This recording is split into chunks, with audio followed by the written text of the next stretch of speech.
Three-dimensional FLAC3D modeling and support system optimization for irregular foundation pit excavations. Good morning, Chair and distinguished colleagues.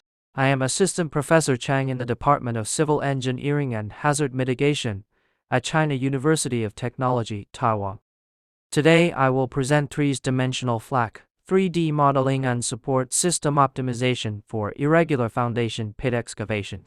This study is motivated by a series of deep excavation incidents in the Taipei metropolitan area, where small and irregular sites under urban renewal make traditional two-dimensional analysis insufficient. This presentation includes three parts: the background of excavation risks, the establishment and verification of a three-dimensional model, and the comparison of optimized support schemes. With this outline in mind, I will follow the slides to introduce the study. To begin, this slide briefly explains why deep excavations are essential in high-density cities, such as those in Taiwan, and how these demands create significant risks throughout design and construction. With this background, we look at typical urban renewal sites in areas such as Sanchong, Yonghe, King Cheng Street, Jinyi, and Dazhai in Taipei, Taiwan. These sites are usually small, irregular, close to adjacent buildings, and located in soft ground sensitive to disturbance. Under such conditions, relying only on experience or two-dimensional sections tends to underestimate torsional and three-dimensional deformation effects. Therefore, this study adopts a three-dimensional FLAC3D model to better represent the spatial behavior. Based on this context, we next review recent excavation failures in Taiwan, including road collapses, soil loss, diaphragm wall cracking, and building tilting. Most incidents relate to insufficient subsurface understanding, groundwater issues, or deficiencies in bracing or retaining systems. These cases show that excavation risk accumulates throughout the process. This motivates the development of a calibrated three-dimensional model to identify high-risk zones early. With this motivation clarified, we introduce the case site in Taipei, Taiwan. The excavation area is about 8,600 square meters, with one above-ground story and two basement levels and a maximum depth of about 12.7 meters. The retaining system consists of a 70-centimeter diaphragm wall embedded 29 meters deep, supported by three bracing levels constructed in 4 stages.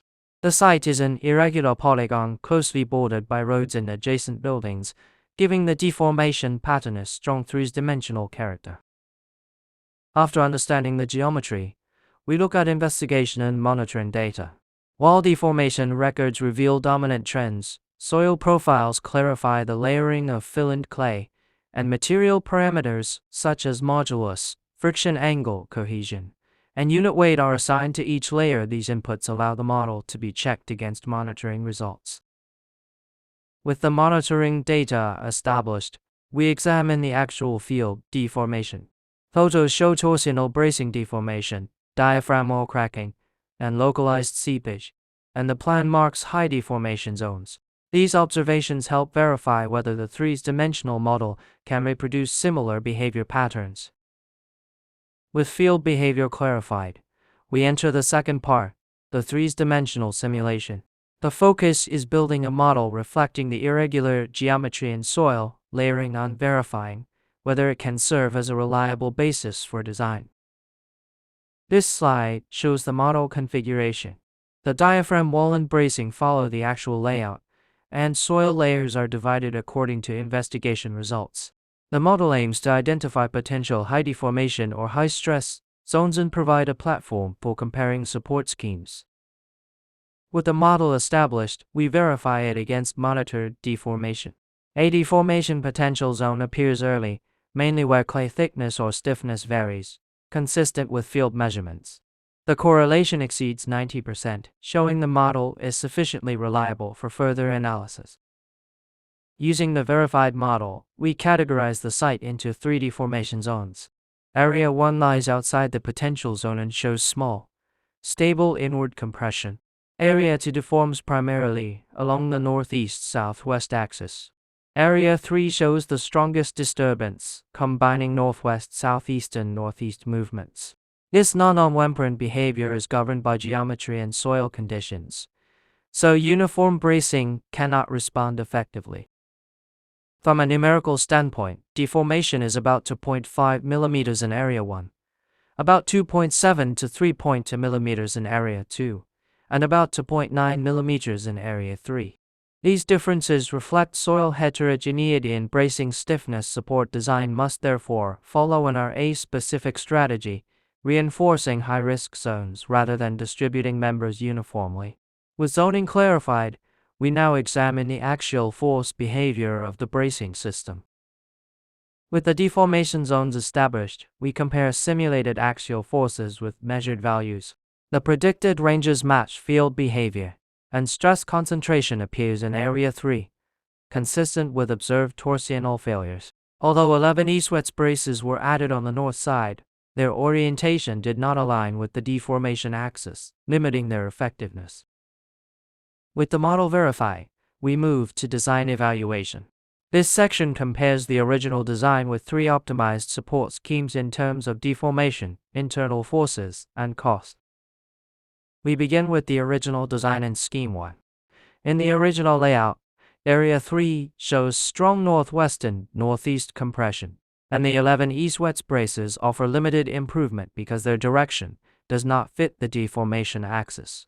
Scheme 1 reorganizes the bracing into a more symmetrical form that better aligns with deformation trends and reduces localized stress without increasing construction complexity. Scheme 2 applies mechanically based zoning, reducing braces in Areas 1 and 2 and concentrating them in Area 3, including reverse bracing above and targeted strengthening below. Scheme 3 adds an internal rigid frame to redistribute forces and improve brace wall alignment.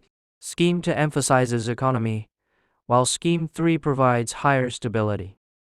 With these layouts introduced, we next compare their axial force and deformation performance. This slide compares axial forces. In the original design, critical members reach about 223 tons in compression. Scheme 3 reduces this to about 81 tons, a decrease of roughly 64%. Proper orientation and zoning significantly reduce structural demand without adding material. Next, we compare deformation. Scheme 1 reduces maximum deformation in Area 3 to about 1.6 millimeters. Scheme 2 maintains acceptable deformation while reducing bracing quantity. Scheme 3 achieves the best control of lateral movement and torsion, useful when adjacent building limits are strict. Finally, we compare costs. The original system totals about 3,471 meters of bracing, costing about 20.13 million new Taiwan dollars. Scheme 1 saves about 0.55 million. Scheme 2 costs about 13.24 million, saving around 1/3. Scheme 3 costs about 13.49 million, also reducing cost by roughly 30% while providing stronger stability. In addition to the numerical comparison, these results indicate that effective cost reduction depends on how well the bracing layout responds to the site's non-unwempered deformation pattern. This shows that optimized support is not simply a structural adjustment, but a strategic reallocation of resources that improves safety while maintaining construction efficiency.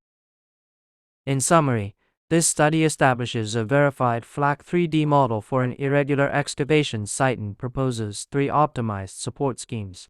Scheme 1 offers quick refinement, Scheme 2 enhances economy through zoning, and Scheme 3 provides a more complete stabilization mechanism. For similar excavations in Taiwan, we recommend integrating zoned reinforcement, internal framing, and continuous monitoring feedback, using 3-dimensional analysis as a platform for long-term risk management. These findings also illustrate how 3-dimensional interpretation strengthens early design decisions and reduces uncertainty throughout the excavation process.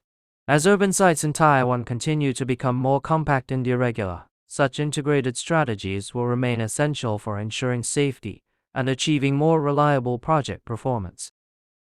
This concludes my presentation. Thank you for your attention. If you have related cases or would like to discuss them further, I would be glad to exchange ideas after the session.